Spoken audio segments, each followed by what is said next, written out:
बनारस बनारस एक शहर, शायद किसी पहचान का मोहताज नहीं। बनारस को काशी, वाराणसी, बनारस कई नामों से जानते हैं। तो आज तुम्हारी नज़रों में बनारस क्या है? कैसे देखते हो तुम बनारस? पहले तो बनारस के बारे में कुछ भी बोलने से पहले हमारे यहाँ होता है कि महादेव का नाम लिया जाता है। तो एक बार आप भी हमारे साथ महादेव का उद्घोष करिएगा कि ओम नमः पार्वती पतये हर हर महादेव। देखिए, बनारस जो कि एक शहर नहीं है, बनारस में घूमना, लोग आते हैं बनारस को, घूमते हैं, चले जाते हैं। बनारस कोई ऐसी जगह नहीं जिसे घूम सके। बनारस एक ऐसी जगह है जिसको फील किया जाए, महसूस किया जाए। बनारस में हमारे लिए दो चीज़ सबसे प्रमुख हैं, पहला महादेव और दूसरी मोहब्बत। रांझना मूवी सबने देखा है, कुंदन और जोया की लव स्टोरी सबको पता है। तो बनारस हमारे लिए सिर्फ दो चीज़ें के लिए काफ़ी प्रमुख हम मानते हैं अपने लिए, एक महादेव और दूसरी मोहब्बत। तो कैसी मोहब्बत है बनारस की? जैसे कि आप लिखते हैं, मैंने आपकी बहुत सारी कविताएं सुनी हैं, आप लिखते बहुत अच्छा है। तो बनारस की मोहब्बत के बारे में कुछ दो लाइन। कैसी है मोहब्बत वहाँ की? बनारस एक शहर को लोग मोहब्बत इसलिए ज़्यादा करते हैं, और हमें लगता है कि पूरे भारतवर्ष में सबसे ज़्यादा टूरिस्ट अगर कहीं घूमने आते हैं तो वो बनारस में आते हैं। बनारस का पहला नाम आनंद कानन था। आनंद कानन आज बहुत लोग नहीं जानते हैं। आनंद कानन का मतलब होता है कि जहाँ पे कोई भी एक इंसान दुखी ना रहे और कोई भी एक इंसान भूखा ना रहे। तो हमारे बनारस में ना कोई इंसान दुखी रहता है, ना कोई भूखा रहता है, सब अपने में महादेव में मस्त हैं। तो बनारस को मैंने अभी दो लाइन मैंने एक बनारस पे लिखी थी कि शहर क्या है ये तो नहीं पता, क्या बात, पर हाँ इश्क क्या है हम जानते हैं।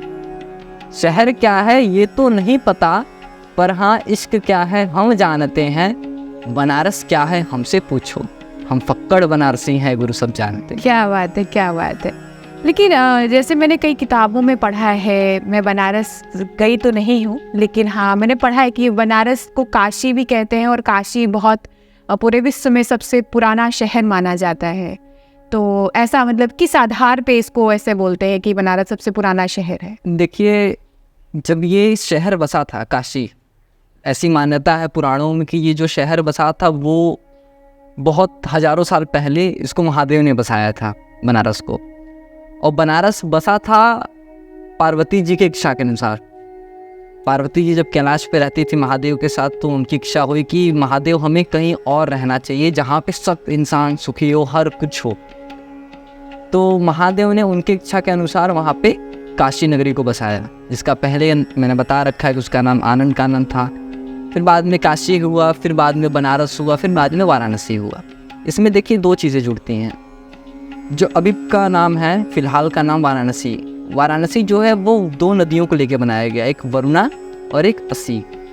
अस्सी जो नदी थी अब वो एक नाला के रूप में तब्दील हो चुका है, और वाराणसी को वरुणा और अस्सी को मतलब एक दोनों का जो मेन होता है, जो दोनों का एक संबंध होता है, उन दोनों को जोड़ करके एक वाराणसी नाम दिया गया। तो इस समय वाराणसी ही लोग, अमूमन ज़्यादातर लोग वाराणसी या बनारस बोलते हैं। मैंने बनारस के घरानों के बारे में बहुत सुना है, चाहे वो नृत्य से रिलेटेड हो या फिर संगीत से रिलेटेड हो। अगर बनारस का नाम आता है तो वहाँ के घराने, वहाँ के संगीत का नाम ज़रूर आता है। देखिए, पूरे भारत में मैं आपको एक चीज़ बता दूँ, पूरे भारत में संगीत को लेकर के 6 प्रमुख घराने हैं, जिसमें से एक प्रमुख घराना है बनारसी घराना, बनारस का घराना। बनारसी जो घराना है उसका जो एक होता है कि जो उसको बनाया किसने, ये सबसे बड़ी चीज़ होती है कि बनारसी घराने को बनाया किसने। पंडित सहाय जी थे सन 1780 के टाइम में। उन्होंने बनारसी घराने को बसाने का सबसे महत्वपूर्ण काम उन्होंने किया, पंडित सहाय जी ने। फिर 9 साल की उम्र में वो लखनऊ चले आए, लखनवी घराने को उन्होंने आगे बढ़ाया। फिर तो उसी समय से बनारसी घराना चालू हो गया। बनारसी घराने में कई सारे लोग, जैसे आपके सहाय जी हो गए, राजन साजन मिश्र हो गए, जिनकी वजह से आज बॉलीवुड बहुत ऊपर गया है, बॉलीवुड का म्यूज़िक बहुत ऊपर गया है राजन साजन मिश्र जी की वजह से। और उस्ताद बिस्मिल्लाह खां, सब ने उनका नाम सुना हुआ है। तो ऐसे गिरजा देवी हो गई, गिरजा देवी भी बहुत, ऐसे कई सारे तमाम लोग हैं जो कि बनारस को महत्वपूर्ण बनाते हैं और बनारस की कला को महत्वपूर्ण बनाते हैं। शिक्षा के से क्षेत्र में भी बनारस के नाम को बहुत जाना जाता है। और जैसे कि नृत्य के क्षेत्र में मैंने वो बनारस के बारे में बहुत सुना है कि बनारस के घराने, और शिक्षा में तो आप जानते हैं हिंदू विश्वविद्यालय, बहुत सारी चीज़ें हैं वहाँ पर। तो ऐसा कौन सा है मतलब शिक्षा के क्षेत्र में, उसके बारे में आप क्या कहना चाहिए? देखिए, बनारस को पहले से ही सर्व विद्या की राजधानी माना गया है। हाँ, जो काशी हिंदू विश्वविद्यालय की जो गीत है, जो गीत कुल गीत पढ़ाया जाता है, उसमें सर्व विद्या की राजधानी का जिक्र भी होता है। पंडित मदन मोहन मालवीय जी ने काशी हिंदू विश्वविद्यालय की स्थापना की और बड़े लाड प्यार से उसको सजोया, और आज बहुत हमारे जितने भी भारत के जितने भी बच्चे हैं बाहर से पढ़ने आते हैं, चाहे वो बनारस के पढ़ने वाले हैं, वो बड़े ही सारे के सारे लोग काशी हिंदू विश्वविद्यालय को बहुत मानते हैं। और आज भी हमारे प्रधानमंत्री जी हो गए, वो भी आते हैं, तो महामना के बारे में बहुत कुछ बोल रखा है और भारत रत्न भी महामना जी को मिला हुआ है। दूसरा, हमारे यहाँ अमूमन वैसे 4 विश्वविद्यालय हैं। पहला तो आपको काशी हिंदू विश्वविद्यालय के बारे में तो सभी को पता है। हाँ, दूसरा विश्वविद्यालय आपका संपूर्णानंद संस्कृत विश्वविद्यालय है, जिसने अमूमन, मुझे तो लगता है कि आज के जनरेशन में अब ये नाम धीरे धीरे दबता जा रहा है। बोलना तो नहीं चाहिए, लेकिन संस्कृत एक ऐसा वर्ड है, एक ऐसी एक वाणी है जिसको उठाना हम लोग की जिम्मेदारी है। क्योंकि संपूर्णानंद संस्कृत विश्वविद्यालय की जो पढ़ाई है वो ऑक्सफोर्ड यूनिवर्सिटी में एफिलिएटेड बच्चों को पढ़ाई जाती है। वहाँ के जो फॉरेन के बच्चे हैं वो पढ़ते हैं संस्कृत को। और तीसरा हमारे यहाँ आता है महात्मा गांधी काशी विद्यापीठ, जिसमें मैं वहाँ का खुद एक बीकॉम और एमकॉम का छात्र रह चुका हूँ। महात्मा गांधी काशी विद्यापीठ में महात्मा गांधी जी का बहुत योगदान रहा है इसको बनाने में। पहले इसका नाम काशी विद्यापीठ था, बाद में महात्मा गांधी जी के नाम की उपाधि दे दी गई, इसका नाम हो गया महात्मा गांधी काशी विद्यापीठ। और 27 किलोमीटर दूर, काशी से 27 किलोमीटर दूर एक जगह पड़ता है, सबने सुना होगा, जिसका नाम है सारनाथ। हाँ हाँ, जो कि गौतम बुद्ध ने वहाँ पे अपना पहला उपदेश दिया था, और धर्म चक्र, अशोक चक्र वहीं से लिया गया है। तो वहाँ पे एक तिब्बती शिक्षण संस्थान है, जो कि वो भी एक विश्वविद्यालय के अंतर्गत में आता है भारत के। तो ऐसे 4 प्रमुख विश्वविद्यालय हैं, इसीलिए काशी को सर्वविद्या की राजधानी कहा जाता है। जैसे कि अगर मैं बात करूँ बनारस के घाटों के बारे में, तो शायद वहाँ पे 80 से भी ज़्यादा घाट हैं। और वहाँ पे मणिकर्णिका घाट के बारे में बहुत सुना है, मसान होली के बारे में बहुत सुना है, शायद बहुत प्रसिद्ध भी है वहाँ मसान की होली। तो मणिकर्णिका घाट मतलब किस तरीके से इसका नाम पड़ा है मणिकर्णिका, और मसान की होली, जैसे हमारे यहाँ तो गुलाल से होली खेलते हैं, मथुरा में गुलाल से होली खेलते हैं, तो मतलब इसके पीछे ऐसा क्या है कि लोग भस्म से होली खेलते हैं, और मसान की होली किस तरीके से इतनी ज़्यादा प्रसिद्धि में आ गई मणिकर्णिका घाट के बारे में? देखिए, बनारस में आपने जैसे बोला, बड़ी अच्छी आपकी ये प्रश्न रहा है कि बनारस में 80 से ज़्यादा घाट है। देखिए, बनारस में टोटल 84 घाट है, 84 घाट है, और सारी घाट की अलग अलग कहानी है और अलग अलग मान्यता है।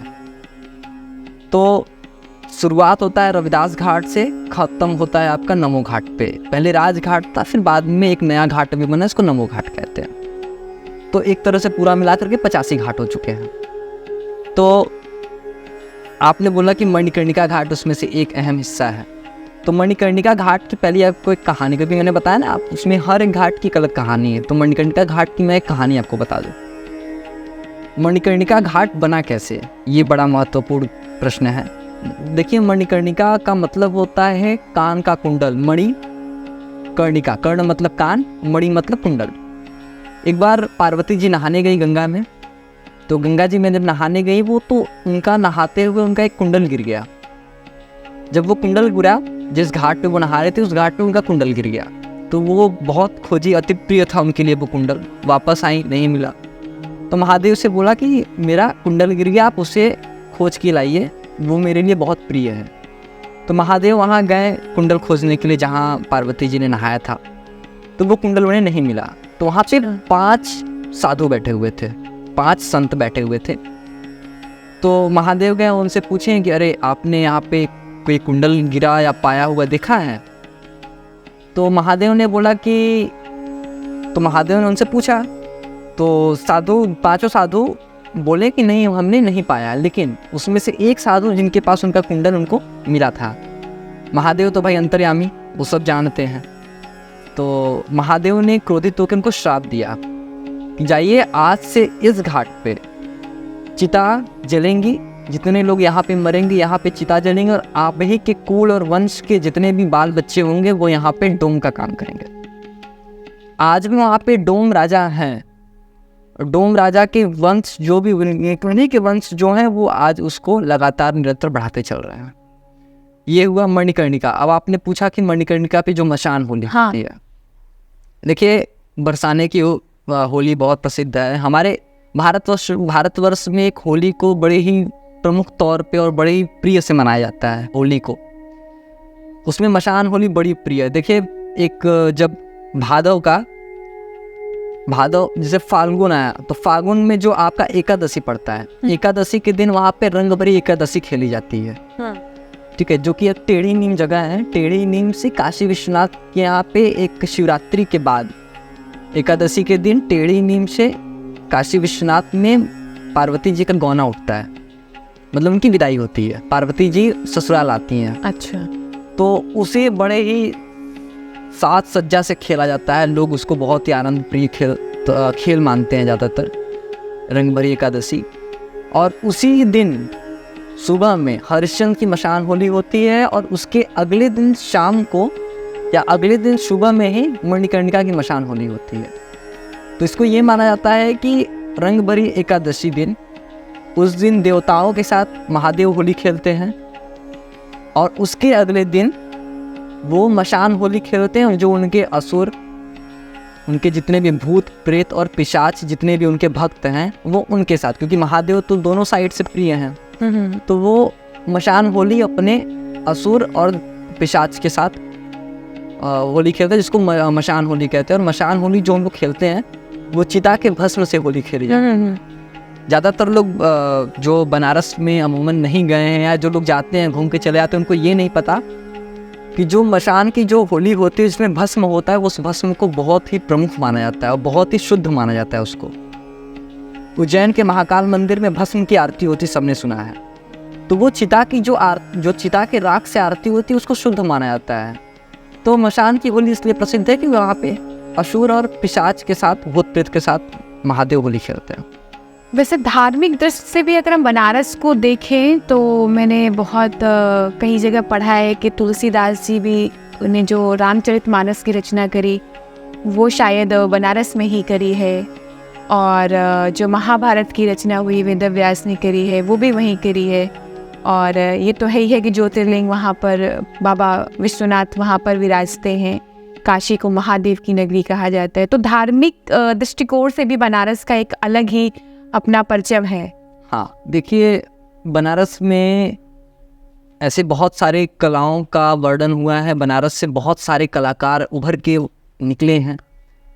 इसमें से सबसे पहले तो हम लोग गोस्वामी तुलसीदास जी को लेते हैं। तुलसीदास ने वहीं 80 घाट के बगल में घाट है, तुलसी घाट से कहते हैं हम लोग, वहाँ बैठ के उन्होंने सारी चौपाई लिखी है रामचरितमानस की। आज भी वो जिस हाथ से वो जिस पत्र पे लिखे थे उन्होंने चौपाई, वो चौपाई आज भी वहाँ तुलसी घाट पे रखी हुई है उनके आश्रम में। और तुलसी मानस मंदिर बगल में है, वहाँ पे उन्होंने रामचरितमानस उन्होंने लिखा है। और महाभारत जो वेद व्यास जी ने लिखा है, वो जहाँ तुलसीदास जी ने रामचरितमानस की व्याख्या की है उसके ठीक गंगा उस पार सामने महाभारत की रचना वेद व्यास जी ने वहाँ पे की है। तो और उसके अलावा देखा जाए तो कबीर को सब जानते हैं।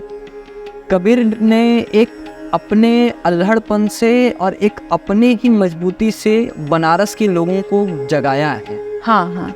तो इसमें बहुत सारे कलाकार लोगों का बहुत ही कलाओं का वर्णन रहा है। रामचंद्र शुक्ल का लोग बहुत वर्णन करते हैं, उनकी कविताओं को लोग सुनते हैं। रामचंद्र शुक्ल एक बहुत ही अच्छे कवि रहे हैं, गद्य के कवि रहे हैं। गद्य बहुत लिखा है रामचंद्र। तो उन्होंने भी वहाँ पे उनका भी वर्णन है। ऐसे बहुत सारी कलाएं हैं, बहुत सारे कलाकार हैं। अगर हम लोग ऐसे नाम लेना चालू करें तो सुबह से शाम हो जाएगी, लेकिन लोगों वहाँ पे कम नहीं होगा। और दूसरी चीज़ ये कि बनारस में कभी किसी को घमंड आज तक नहीं हुआ मैंने ये चीज़ देखा है, आज भी आपको बनियान पहने हुए, मुंह में पान लेते हुए और एक गाली देते हुए, अल्हड़पन जिसको कहते हैं, फुहड़पन से गाली देते हुए लोगों को आशीर्वाद देते हैं। वहाँ के जो पद्म विभूषण और पद्मश्री के जो अवार्ड पाए हुए हैं लोग वहाँ पे हैं, वो सब आराम से अपनी ज़िंदगी जी रहे हैं। वहाँ पे सब कुछ नॉर्मल है। ऐसा नहीं है कि कोई बड़ा बन गया तो राजे रजवाड़े की तरह रहेगा, ऐसा नहीं। सब एकदम सामान्य तरीके से लोग रहते हैं। लास्ट ईयर की बात होगी, अक्टूबर नवंबर की, मैं टीवी देख रही थी तो मैंने वहाँ पर बनारस के में एक देव दीपावली देख रही थी। इससे बहुत सारे घाटों में दिए जलाए जा रहे थे और बहुत सुंदर दृश्य था, बहुत अच्छा लग रहा था देखने में। तो मुझे लगता है ये दिवाली के आसपास के टाइम का है, उस समय मैंने ऐसा देखा था। तो मतलब ऐसा क्यों, मतलब ऐसी कौन सी परंपरा है जिसमें इतने सारे दिए जलाए गए? देखिए, हम सबको पता है कि 33 कोटि देवी देवताएं होते हैं। हाँ जी, हाँ जी। पूरे। तो दीपावली क्यों मनाई जाती है वो तो सबको पता है, उसको बताने की कोई ज़रूरत नहीं कि हाँ क्यों मनाए। वो छोटे बच्चों को भी बताया जाता है कि दीपावली क्यों मनाया जाता है। दीपावली के बाद आपका एक नहान पड़ता है अमावस्या का। अमावस्या तो आपका दीपावली पे पड़ गया। उसके बाद एक आपका पूर्णिमा नहान पड़ता है। तो पूर्णिमा नहान पे सुबह नहान होता है, गंगा पे लोग आते हैं, गंगा घाट पे लोग नहान करते हैं। और शाम को सारे देवता, 33 कोटि के जितने देवता होते हैं, सब महादेव के साथ दिवाली मनाने काशी आते हैं। तो इसलिए देव दीपावली बहुत प्रसिद्ध है बनारस की। पूरे बनारस में क्या, पूरे वर्ल्ड में फेमस है कि भाई एक देव दीपावली जो है वो बनारस में मनाई जाती है। और भारत के अलग अलग कोने से लोग देव दीपावली को देखने आते हैं। चलिए, इतना सारा बनारस के बारे में आपसे जानने को मिला। खैर, बनारस का पान बहुत फेमस है, मैंने सुना है वहाँ का। तो भाई बनारस का पान तो मैं आपको यहाँ तो नहीं खिला सकती, लेकिन हाँ, मैं आपको अपने लखनऊ का पान ज़रूर खिलाऊंगी। तो ये रहा आपके लिए एक लखनवी पान हमारी तरफ से। स्वागत है। थैंक यू, धन्यवाद। धन्यवाद। वैसे आकांक्षा जी, आपने जो लखनऊ का पान खिलाया है, पान बहुत मीठा है और बहुत इससे अंदर जाते ही घुल गया। शुक्रिया। तो मैं आपको आमंत्रित कर रहा हूँ बनारस में, आप जरूर आइए। आपका बिल्कुल स्वागत है वहाँ पे। आपको वहाँ के पान खाने का मौका मिलेगा। और ये आपने जो दुपट्टा पहना है, ये एक बनारसी जरी का एक सिल्क का दुपट्टा है, जो कि माशाल्लाह पे बहुत अच्छा लग रहा है। शुक्रिया, शुक्रिया। महादेव।